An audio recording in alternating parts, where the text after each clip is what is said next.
Now, let's talk about this here, where the Deputy Premier in New South Wales has given a bit of a signal to not really be all in when it comes to coal. Now, we know the New South Wales government has sort of gone green under Matt Kean, but Dominic Perrottet isn't going to be changing that anytime soon, nor is going to be the new Deputy Premier. Richard, what does this tell you about just how undifferent the New South Wales government will be going into their election in a couple of years' time, but more importantly, in the governing between now and then?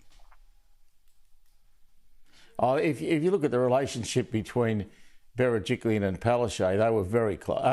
Palaszczuk and Perrottet, they were very close, and so I would have thought that they would have discussed pretty well everything that's been done in the last few years, and I don't think Perrottet's ever had a complaint. So I think it'll be a smooth transition, and life will go on.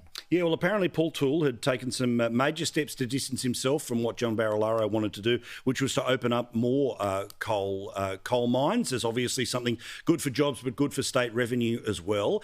Eric, again, a bit of a sign that at the state level, and look, every state government in the country's got the net zeros. Every state government has more aggressive policies than what it seems people are willing to cop at the federal level, regardless of whether there's agreement or disagreement there. But what does it tell you about the future of coal mining in a place like New South Wales?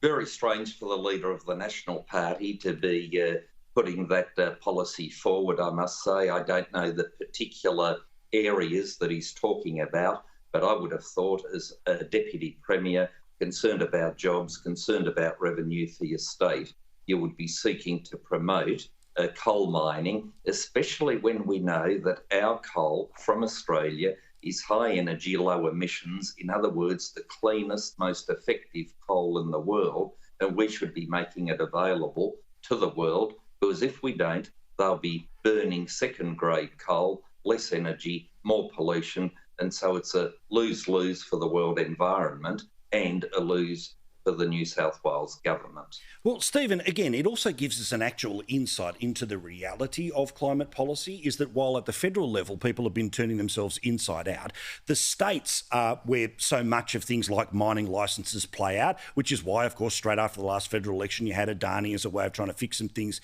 in Queensland. But the reality is that every state government has either been elected or re-elected in the past 4 years with net zero, with 50-50 renewables, and with, in New South Wales's case, an increasing doubt about the future of coal.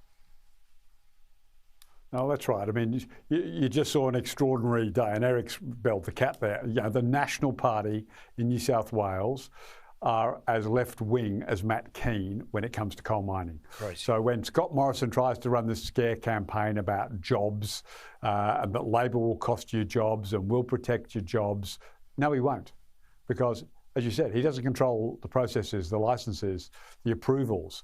All of that is done by Matt Kean and his friends in New South Wales when it comes to New South Wales jobs. So a scare campaign in the Hunter Valley, a scare campaign in Joel's seat, a scare campaign in Maryland's seat, it's just a fraud. So I think it'll be increasingly hard for the Prime Minister. Yeah. Very good try, no, I think it'll be very hard for Scott Morrison to run those lines. Sorry, Eric?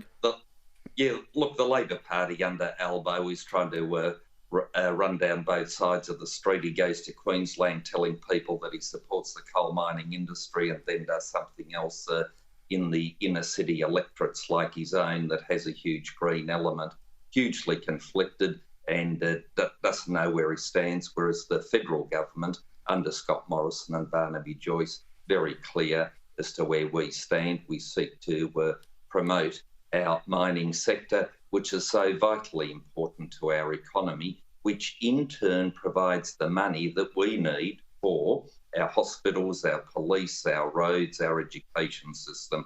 And without our mining sector, Australia and Australians overall would be a lot worse off.